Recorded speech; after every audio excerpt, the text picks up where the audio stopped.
कोपरखैरणे आणि तुर्भे स्टेशनवर पाणी साचलेलं आहे। हार्बर रेल्वेची वाहतूक मंदावलेली आहे। पहिल्याच पावसाचा हार्बर रेल्वेला फटका बसलाय। कामावर निघालेल्या नोकरदारांचे या पावसामुळे आता हाल होताना दिसतायत। पहिल्याच पावसात मुंबईसह नवी मुंबई ठाणे भागातही अनेक ठिकाणी पाणी साचलेलं आहे। रेल्वे रुळांवर पाणी साचल्याने वाहतूक मंदावलेली आहे। हार्बर रेल्वेची वाहतूक सध्या मंदावल्याची ही अपडेट आपण पाहतोय। कोपरखैरणे तुर्भे स्टेशनवर पाणी साचलेलं आहे, त्यामुळे कामावर निघालेल्या नोकरदारांचे मोठे हाल होत आहेत। मध्यरात्रीपासून मुसळधार पाऊस नवी मुंबईमध्ये देखील बरसतोय आणि त्याचाच परिणाम आता रस्ते वाहतुकीनंतर रेल्वे वाहतूक देखील मंदावलेली आहे।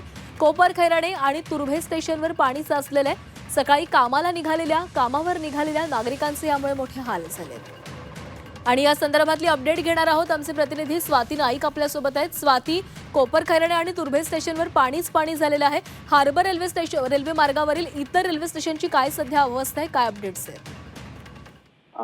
रात्रीपासूनच नवी मुंबईमध्ये पावसाची जी रिपरिप आहे ती सुरू झालेली आहे।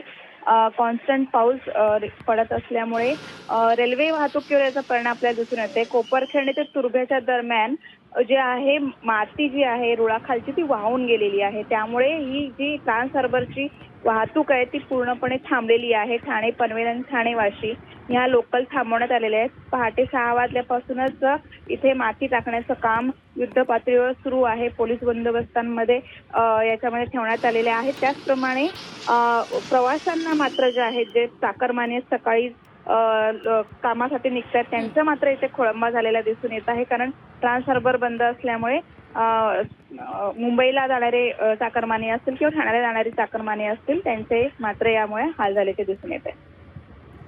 स्वाती, सध्याची आपण जी दृश्य पाहतो त्याच्यामध्ये एक ट्रेन देखील या ठिकाणी, लोकल देखील या ठिकाणी खोळंबलेली दिसते। अनेक प्रवासी यामध्ये अडकलेले असणार आहेत। रेल्वे रुळांची स्थिती पाहता तर माती त्याखालची खचलेली आहे, त्यामुळे ट्रान्स हार्बर पूर्णपणे विस्कळीत झाली आहे। आता हे जे प्रवासी अडकलेले आहेत त्यांच्यासाठी काय उपाययोजना केल्या जात आहेत? ह्यामध्ये आता ज्या पद्धतीने माती टाकल्यानंतर 15 ते 20 मिनिटाच्या अंतरावरती लोकल हळूहळू त्या मार्गावरती सोडत आहेत, जेणेकरून जे लोकल मध्ये प्रवासी अडकलेत ते इच्छित स्थळी स्थानकावर उतरू शकतील।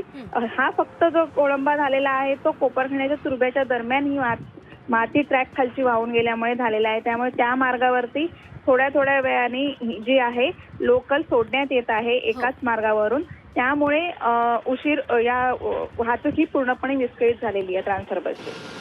नक्की स्वाती, धन्यवाद दिलेल्या माहितीसाठी।